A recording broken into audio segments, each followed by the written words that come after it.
এর বিপরীতে ইন্নাল্লাযীনা কাফারু ওয়া ইয়াসুদ্দুনা আন সাবিলিল্লাহি ওয়াল মাসজিদিল হারাম, আর এর বিপরীতে একদল লোক আছে যারা কুফরি করেছে, তারা আল্লাহর পথ থেকে মানুষকে বাধা দেয় এবং মসজিদে হারামে বাইতুল্লাহ যাওয়া থেকে তারা মানুষকে বাধা দেয়। আল্লাযী জাআলনাহু সাওয়া লিন্নাস সাওয়াআনিল আকিফু ফীহি ওয়াল বাদ, যেখানে টিকে আমি মানুষের জন্য বানিয়েছি, তাই চাই তারা সেখানে ইতিকাফ করুক, অথবা বাইরের কোনো মানুষ হোক, এখানকার অধিবাসী অথবা বাইরের মানুষ। এটাকে আমি এমনভাবে তৈরি করেছি, এটা মানুষের জন্য তৈরি করেছি, এই বাইতুল্লাহ, এই ঘর আল মসজিদ আল হারাম।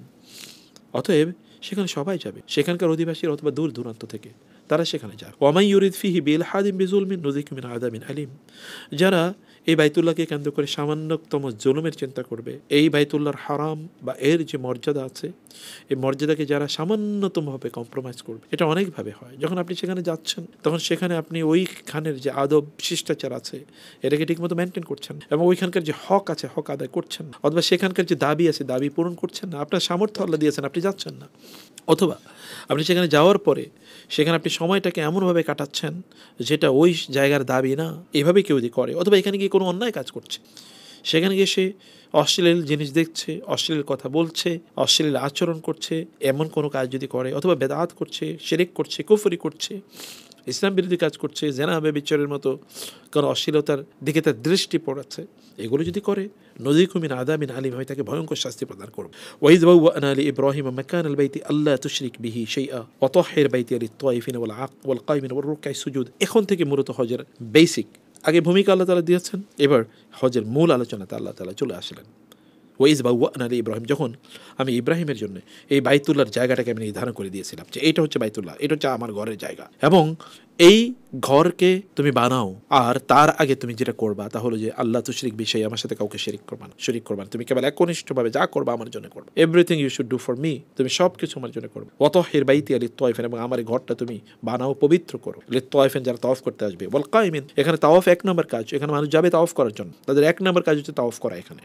ওয়াল কায়িমিন, এখানে গিয়ে তারা নামাজ আদায় করবে, ওয়ার রুকআই সুজুদ, এখানে গিয়ে তারা রুকু দেবে, সিজদা দেবে, এই উদ্দেশ্যে তারা যাবে। এক নম্বর কাজ হচ্ছে এখানে তাওয়াফ করা, সেই জন্য যাবে লোকেরা। হজ ওমরা, তাওয়াফ মানে হজ ওমরা, এই জন্য বানিয়েছি আমি এটাকে, লোকেরা এখানে যাবে, এখানে তারা আসবে। ওয়াযিন ফিন নাস বিল হজ, তুমি হজের ঘোষণা দাও ইব্রাহিম, আল্লাহ সুবহানাহু ওয়া তাআলা এবার ঘোষণা দিচ্ছেন, ইয়াতুকা রিজালা, তারা পায়ে হেঁটে আসবে, ওয়া আলা কুল্লি দামির, এবং তারা তাদের কৃষকাজ একেবারে খুবই দুর্বল প্রাণীর উপর তারা চড়ে আসবে, মিন কুল্লি ফাজ্জিন আমিক, এবং তারা দূর দূরান্তের পথ থেকে তারা এখানে আসবে, দূর দূরান্ত, মিন কুল্লি ফাজ্জিন আমিক, লিয়াশহাদু মানাফিআ লাহুম, কারণ এখানে তাদের কল্যাণের বহু জায়গা আছে যেটা তারা প্রত্যক্ষ করলে তাদের কল্যাণ হবেই, দুনিয়া এবং আখিরাতে তাদের কল্যাণ হবে। মানাফিআ লাহুম, তাদের কল্যাণ মূলত, তাদের মূল লাভ এখানে, মানফা মুনাফা মূলত এখানে, অন্য জায়গায় মুনাফা কম, এখানে মুনাফা বেশি। এবং ওয়াজকুরু ইসমাল্লাহি ফি আইয়ামিন মা'লুমাত, এবং তারা কয়েকটি দিন, নির্ধারিত কয়েকটা দিন আল্লাহ সুবহানাহু ওয়া তাআলার জিকির করবে, এবং এর মাধ্যমে তাদের অন্তরে আল্লাহ জিকিরটা স্থায়ী হয়ে যাবে, এবং তারা যখন ফিরে যাবে তখন তারা আর আল্লাহর পথ থেকে বিচ্যুত হবে না। আলামা রাযাকাকুম মিন বাহিমাতিল আনাম,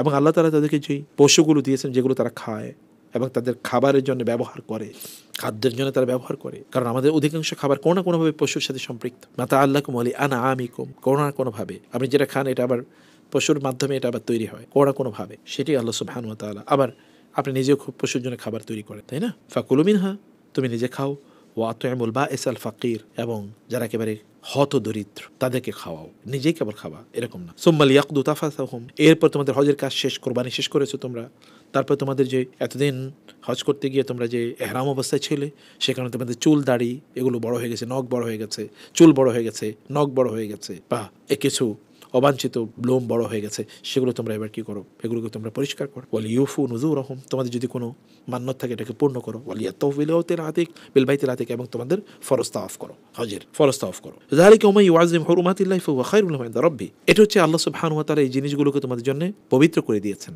অতএব এগুলোকে তাজিম করো, এগুলোতে আসো, এটাকে সম্মান করো, এটা তোমাদের জন্য কল্যাণ করো। তোমরা কল্যাণ অন্য জায়গায় খুঁজো না, এখানে কল্যাণ। উহিল্লাত লাকুম বাহিমাতুল আনআম ওয়া উহিল্লাত লাকুমুল আনআমু ইল্লা মা ইউতলা আলাইকুম, এবং তোমাদের জন্য আল্লাহ তাআলা প্রাণীগুলোকে, কিছু কিছু প্রাণীকে হালাল করে দিয়েছেন যেগুলো এমনকি হজের সময় তোমরা কোরবানি করে এগুলো খেতে পারো তোমরা। ফাজতানিবুর রিজসা মিনাল আওসান, অথবা মূর্তি পূজা ছাড়ো, অথবা কিছু জিনিসের তোমরা পূজা করছো, তোমরা তোমাদের গাড়ি বাড়ি সম্পদ পোস্ট পজিশন ফেম নেম ইত্যাদি তোমরা পূজা করছো, এগুলোকে ছাড়ো। ওয়াজতানিবু কাওলা জুর, মিথ্যা কথা ছাড়ো, মিথ্যাচার ছাড়ো, মিথ্যার পেছনে দৌড়ানো এগুলো ছাড়ো, বরং আল্লাহর পথে ফিরে আসো, আল্লাহর কাছে দৌড়ে আসো। 30তম আয়াত পর্যন্ত আল্লাহ সুবহানাহু ওয়া তাআলা এই কথাগুলো বলেছেন। এই সূরা খুবই গুরুত্বপূর্ণ একটা সূরা, এবং এখানে আরও অন্য আয়াতগুলো আছে, সেই আয়াতগুলো আমরা ইনশাআল্লাহ নেক্সট ইয়েতে আমাদেরকে পরগুলো আলোচনা করতে হবে। আজকে আমরা এখানেই শেষ করে দিই ইনশাআল্লাহ। আমি সবার জন্যে আল্লাহ সুবহানাহুর কাছে এই তৌফিক কামনা করি। আল্লাহ সুবহানাহু যেন আমাদেরকে তৌফিক দেন, আমরা যেন আল্লাহর ঘরে যেতে পারি এবং আমরা যেন হেদায়েতের উপর থাকতে পারি। আল্লাহ তাআলা আমাদেরকে সুস্থ দান করুন। আল্লাহুম্মা ইন্নী আসআলুকাল আফওয়া ওয়াল আফিয়াতা ফিদ দুনিয়া ওয়াল আখিরাহ। اللهم إني أسألك العفو والعافية في ديني ودنيا وأهلي ومالي. اللهم استر عوراتي وآمن روعاتي. اللهم احفظني من بين يدي ومن خلفي وعن يميني وعن شمالي ومن فوقي وأعوذ بعظمتك أن أغتال من تحتي.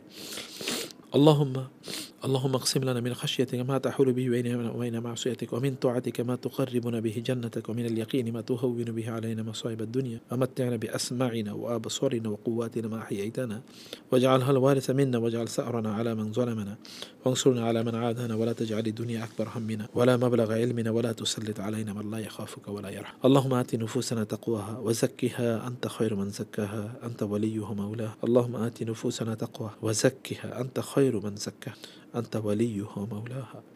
اللهم آت نفوسنا تقواها وزكها أنت خير من زكاها أنت وليها ومولاها. اللهم إنا نسألك الجنة وما قرب إليها من قول أو عمل ونعوذ بك من النار وما قرب إليها من قول أو عمل. ربنا هب لنا من أزواجنا وذرياتنا قرة أعين واجعلنا للمتقين إماما. هذا وصلى الله سبحانه وتعالى نبينا محمد وآله وصحبه أجمعين. سبحانك اللهم وبحمدك أشهد أن لا إله إلا أنت أستغفرك وأتوب إليك. والسلام عليكم ورحمة الله وبركاته.